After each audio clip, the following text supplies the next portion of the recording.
Next, we have Bill Bowman, Dean of the Busch School of Business at the Catholic University of America. Bill has led companies as president or CEO for over 25 years now. Previously to becoming dean, Bill was president and CEO of U.S. Inspect in Chantilly, Virginia. U.S. Inspect is the nation's largest home and commercial inspection company. Before that, Bill served as president of Children First Incorporated, now Bright Horizons, the nation's leading provider of backup child care services to corporations.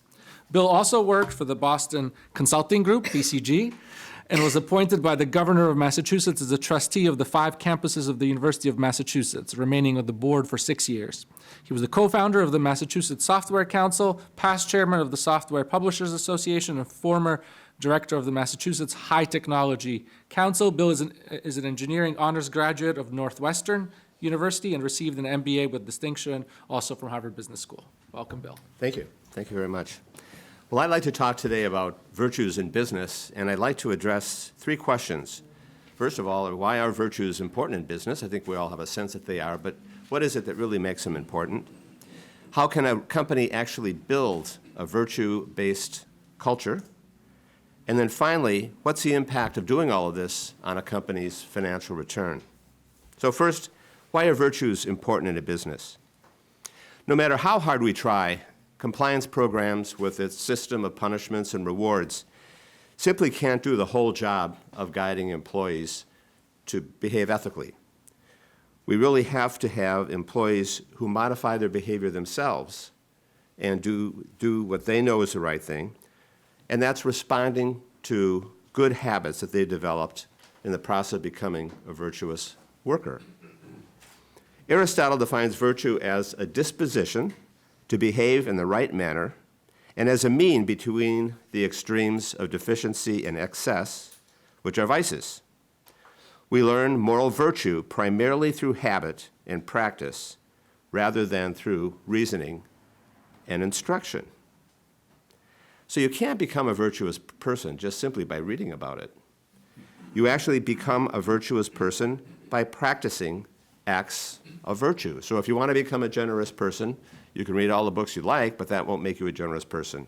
But if you go out and you begin to practice acts of generosity, it gets easier and easier and easier, and that's really what the process of taking this virtue and actually living it is all about. It becomes a habit.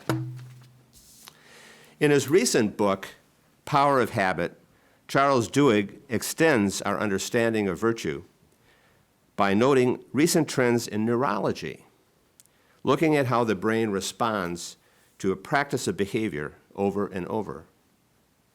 He found that cranial activity that drives us to overeat doesn't go away when we successfully diet. What happens is that the new activity, successfully dieting, actually grows in power and eventually takes over the space in the neural development of our respond to things of this sort. And that makes it easier to say no to the habit of just taking that extra piece of cake. So it's not going away, but we're actually building up defenses in neurology to help us to behave virtuously. So these recent studies of the brain really help us to understand the science behind the formation of virtue and why practice is such a key part. The brain needs exercise, just as we do in the rest of our bodies. And when we extend these lessons from a single person to an entire business, we can also observe all sorts of other good things happening, which include, it was a surprise to me, we've done 2 of these now, it was a surprise to me, but the financial outcomes improved dramatically. And I'll talk a little bit about why that might be. So the second issue is, how do we build a virtues-based business? We've actually thought a lot about this, we being a group of us at Catholic University, and I'll be launching a new company in May, actually, to do this work in private corporations. But we have this 5-step process, and the first step is simply to go out and talk to all the customers. It's always good to talk to customers. You just learn a lot. We all know that. But we just ask one simple question to those customers, which is, what do you most value about the work that we do for you? And people just write down short little phrases. We really appreciate that your home inspectors show up early. We love the way that your teachers are so compassionate with the children in the child care center. Whatever it happens to be, we'll just take all of these back, and then we sit down with those responses and map them into one of 130 human virtues that we've unearthed. So there's a lot of different ways to really approach becoming a virtue-based business, but we thought talking to customers was really important, and then mapping all of these responses back to this list of 131 virtues so that we really understood which were most important. Then we simply sort them, and we say, okay, we can't do 131 things, let's try to do 5. So we pick the top 5 virtues, and then we actually go and begin a process of training to help all of the employees in that company practice acts of each of those 5 virtues so that they actually will grow in the things that customers really value. That's a very simple idea.